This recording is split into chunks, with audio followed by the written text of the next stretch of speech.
Types of changes इस video का topic होगा। बहुत ही इंटरेस्टिंग सा टॉपिक है जिसमें हम फिजिकल और केमिकल चेंजेस में डिफरेंस देखेंगे और इनको डिटेल स्टडी करेंगे।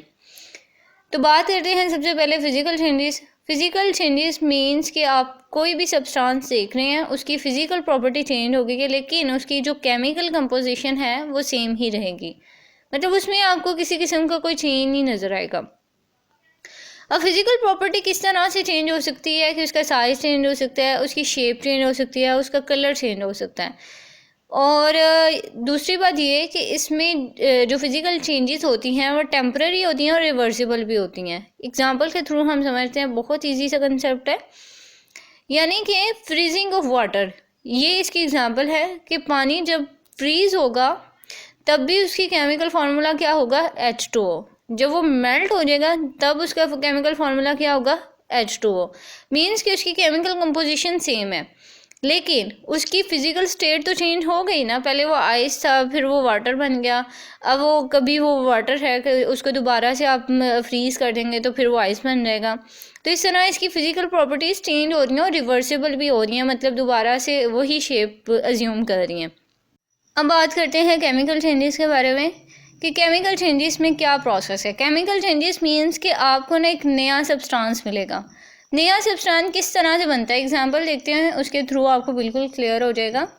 जैसे कि यहाँ पे है एग्जांपल बर्निंग ऑफ पेपर, यानी एक पेपर है वो बर्न हो जाएगा तो इट्स मीन कि वो उस तरह का नहीं रहेगा, उसकी स्टेट बिल्कुल चेंज हो गई है, वो एक राख बन गया है।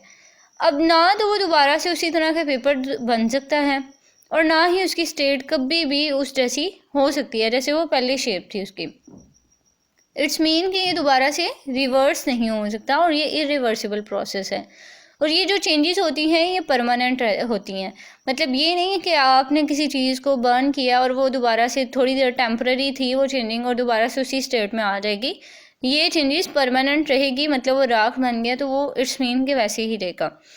इसके अलावा रस्टिंग ऑफ आयरन की एग्जांपल है यहाँ पे, turning of milk into yogurt. ये बड़े मज़े की एग्जांपल है कि जब आप दूध को दही बनाते हैं तो आप दोबारा से उसको दूध तो नहीं बना सकते ना, दही मिल्क में तो कन्वर्ट नहीं हो सकता, उसकी स्टेट चेंज हो गई है, उसका सब्सटेंस चेंज हो गया, एक नया सब्सटेंस बन गया। इसी तरह कुकिंग ऑफ फूड ये है। अब देखें फिजिकल और केमिकल चेंज में आपको क्या डिफरेंस नज़र आया। फर्स्ट ऑफ ऑल ये कि फिजिकल चेंज जो है वो टेम्पररी होती है और केमिकल चेंज जो है वो परमानेंट है। फिजिकल चेंज में आपको रिवर्सिबल प्रोसेस मिलेगा, यानी दोबारा से रिवर्स हो जाना, जबकि केमिकल चेंजेस में आपको इस तरह का प्रोसेस नहीं मिल रहा, ये इरिवर्सिबल प्रोसेस है। यहाँ पे केमिकल चेंजेस में एक नया सब्सटेंस बन रहा है जबकि फिजिकल चेंजेस में नया सब्सटेंस नहीं बन रहा, बस उसकी फिजिकल कंडीशन चेंज हो रही है। इसके अलावा आप इसकी एग्जांपल्स जो हैं उनका डिफरेंस बना सकते हैं। तो ये 5 पॉइंट्स जो हैं इसके डिफरेंस के भी बन सकते हैं। बहुत ही इजी सा कंसेप्ट था, इंटरेस्टिंग भी था। आई होप कि आपको क्लियर हो गया होगा। अब आपको कोई क्वेश्चन है या कोई भी ओपिनियन है इससे रिगार्डिंग तो वो आप मुझे कमेंट सेक्शन में शेयर करें। And thank you so much for watching.